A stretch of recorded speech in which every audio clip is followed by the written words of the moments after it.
ఎకరం పైన భూమి ఉన్నదంటే వాళ్ళకి 12,000 రూపాయలు రైతు భరోసా కింద వస్తున్నది.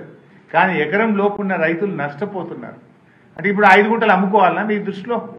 ఉన్న 5 గుంటలు అమ్ముకొని ఇక నాకు భూమి లేదు 12,000 ఇవ్వమని మీ గవర్నమెంట్కి దరఖాస్తు పెట్టాలన్నా?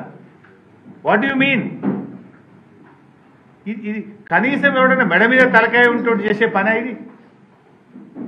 అరే 5 గుంటల భూమి ఉంటే నీకు ఎగబెట్టి అంటావండి. వాడు పొద్దుగాలేసి గడ్డపార పట్టుకొని రైతుల పొలాల్లో పోయి నాట్లేసి కూళ్ళు చేసి వాళ్ళు మట్టి పనికి పోతున్నటువంటి వాళ్ళు నువ్వు కూలివి కాదు నీకు ఇయ్యను అంటే నువ్వు ఇష్టం లేకపోతే పథకం ఎగబెట్టు. తప్పైందని చెంపలేసుకొని క్షమాపణ చెప్పు. నేను 1 కోటి మందికి ఇస్తానా, ఇప్పుడు 10 లక్షలకే ఇస్తా, 90 లక్షల మంది రైతు కూలీలకు వ్యవసాయ కూలీలకు ఎగ్గొడుతున్నాను క్షమాపణ చెప్పు. Why are you playing blame game? ఒక అబద్ధాలు ఎందుకు చెప్తున్నావు?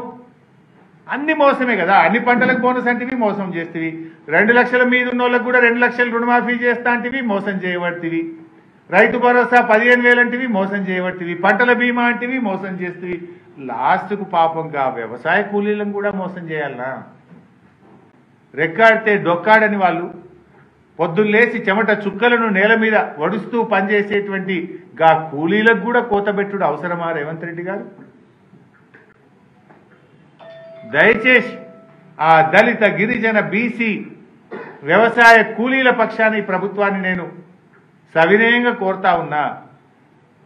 మట్టి పనికి ఉపాధి హామీలో గడ్డపార పట్టుకొని పోతున్న ప్రతి కూలీకి కూడా ఇందిరమ్మ ఆత్మీయ భరోసా పథకాన్ని వర్తింపజేయండి. మీరు గ్రామ సభలు పెట్టే బిడ్డ తిరగబడతారు, జాగ్రత్త అని కూడా హెచ్చరిస్తా ఉన్నా. మీరు పోయి ఊళ్ళల్లా గుంట సెంటు భూమి ఉన్నది నీకు ఇయ్యం, నీకు 5 గుంటలని నీకు ఇయ్యమంటే గ్రామ సభల్లో మీ అధికారుల మీద కూలీలు తిరగబడతారు, తస్మాత్ జాగ్రత్త అని చెప్పి కూడా నేను హెచ్చరిస్తా ఉన్నా. ఇది ఎక్కడ న్యాయం అండి? నిజంగా భూమి ఉంటే పంట పండితే పొద్దుగాల మట్టి పనికి ఎందుకు పోతాడు అతను? ఆకలి ఉంది కనుక కడుపు నింపుకోవడం కోసమే పొద్దుగాలేసి పారబట్టుకొని గడ్డపార పట్టుకొని కూలికి పోతున్నాడు. ఆయనకు కూడా ఏదో అసైన్డ్ భూమి తాతలు తండ్రుల నుంచి గుంటో 2 గుంటలో 5 గుంటలో 10 గుంటలో వస్తే వాళ్ళను కూడా ఇందులో తీసివేయడం అనేది సరి అయిన నిర్ణయం కాదు. ఎకరం లోపు భూమి ఉన్న వాళ్ళందరినీ కూడా వ్యవసాయ కూలీలుగా గుర్తించండి. ఇందిరమ్మ ఆత్మీయ భరోసా పథకం కింద వారికి రావాల్సినటువంటి లబ్ధిని చేకూర్చండి అని చెప్పి మేము ప్రభుత్వాన్ని డిమాండ్ చేస్తూ ఉన్నాం. ఇకపోతే ఈ మధ్య బట్టి విక్రమార్క గారు గోబల్స్ను మించిపోతా ఉన్నాడు. ఆయన గోబల్స్ను కూడా మించిపోతున్నాడు. అసెంబ్లీలో అప్పుల విషయంలో అబద్ధాలు మాట్లాడిండు. బీఆర్ఎస్ హయాంలో జరిగిన అప్పు కేవలం 4,17,000 కోట్లు మాత్రమే. కానీ 6 లక్షలని 7 లక్షలని 8 లక్షలని పూటకో తీరుగా బట్టి గారు మాట్లాడినారు. నిన్న మహబూబ్ నగర్ జిల్లాకు పోయింది బట్టి గారు.